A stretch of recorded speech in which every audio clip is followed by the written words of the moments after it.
Hey, it's Shawnee in the back with an episode of Shawnee's Lab. So I wanted to come on here and talk about Dave Chappelle's new comedy on Netflix. It's called Sticks and Stones.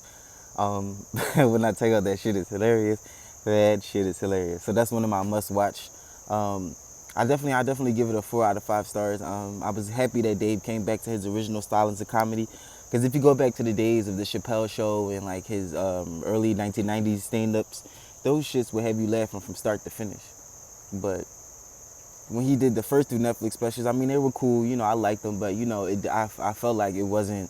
I felt like it wasn't really Dave. But on this one, he really brought Dave back. So he made fun of LGBTQ. He made fun of Jussie Smollett. He talked about Dream Hampton and the surviving R. Kelly.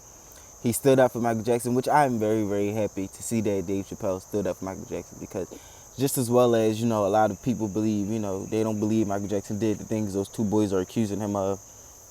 So, I was definitely happy that Dave, stood up for, he stood up for Michael. He did not defend R. Kelly, which nobody should be, but, I'm glad he didn't try to defend R. Kelly, but he definitely stood up for Michael, which was a good thing. When he made that joke about the LGBT community in the car, the drive, that shit was hilarious. When he called Jussie Smollett, Juicy Smollett, the fridge. I'm sorry, Jesse, but you just go ahead to be Jesse Smollett. What he say? He called him Jesse Smollett, the French actor. Oh man, Dave Chappelle.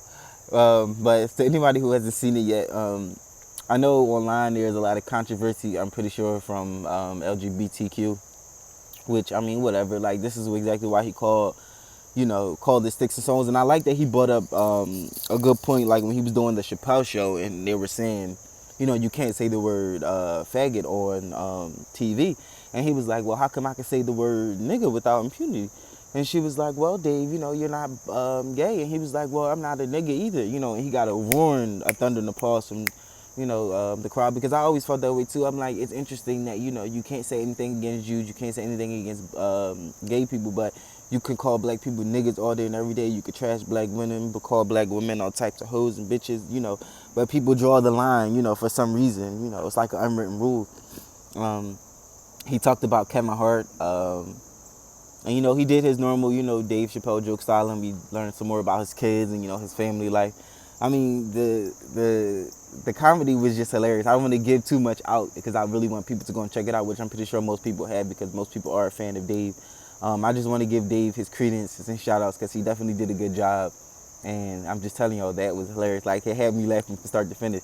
Like, he came out singing a Prince song, which, I mean, that was just lit within itself. And the crowd started singing along. Like, when it came on and he was singing, I was like, is he singing Prince? I was like, this is my shit. I started singing it with him. But anyway, the controversy online, I just feel like, we're in a new generation where, people are trying to silence, or for a better lack of words, they're trying to censor comedians, which is, comedians are supposed to make us laugh, regardless if the situation is funny or not. Now, of course, there are certain things that a comedian wouldn't touch, because certain things you just can't make a joke out of. But, the things that Dave Chappelle joked about, it's just Dave being Dave, it has some truth to it. Some stuff is just meant to be, flat out funny, and there's some stuff where, he's just giving his opinions on certain things, And, I was really glad he, talked about the Jussie Smollett controversy, because he was saying, how the gay community was trying to paint the black community out to be, homophobic. And he was like, no, that wasn't even it. We were just, quietly sitting back, because we like, this shit don't make sense. And even online, I remember black people, we really didn't make too much big of a noise about it. Like, we were talking about it, but for the most part, we were like, this don't make any sense. But, he covered a lot of topics, which I was, that I'm glad he did cover, that I really wanted to hear Dave Chappelle's opinion about. Because there's been certain things that hasn't happened, and even though, they're just musicians, comedians, or whatever, I was excited to hear from Dave, because it's like in times like you, like, where's the Lauryn Hill? Where's your Dave Chappelle's? Where are your Paul Mooney's?